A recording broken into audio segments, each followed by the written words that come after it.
हैन मछली भनेको मछली क्या मछली फ्राई बनाउन लागिरहेको छौँ साथीहरू।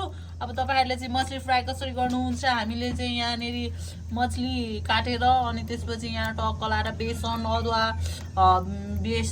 के हो यहाँ अदुवा लसुन पेस्ट अनि त्यसपछि नुन खोर्सानी स्वाद अनुसारको हालेको छौँ। के हालेर बनाउनुहुन्छ तपाईँहरू चाहिँ भन्नुहोस्।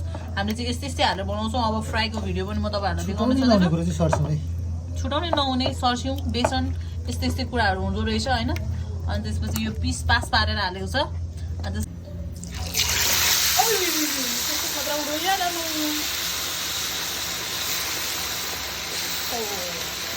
मेरो क्यामेरा डेन्जर बनाएर मान्छे उहाँसँग बिगर्ने मान्छे मेरी भाउजू खासै लास्टै कस्टम भएको भने साँच्ची भनेको क्या मेरो हुनेवाला भाउजू मलाई 10,000 पैसा दिएको 5,000 पैसा भेटेको छु चाँडै के गर्नु क्या माग लागिसक्यो। अब मलाई चाहिँ मछली फ्राई खान मन लाग्नु हतार लागिसक्यो बनाउने। अब माछा चाख्ने हो हतार लागिसक्यो म खाएँ है छोड त।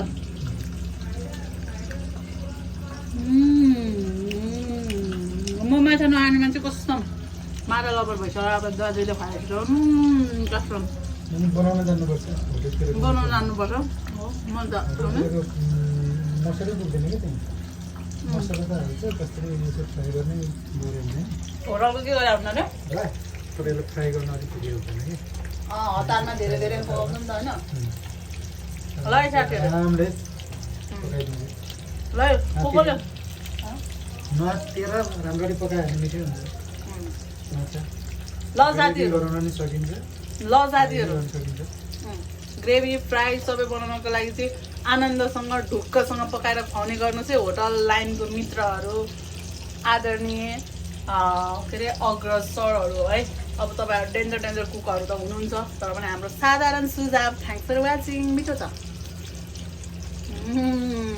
म माछा कहिले नखाने मान्छे हो है फेरि खाइरहेको छु। Thanks for watching.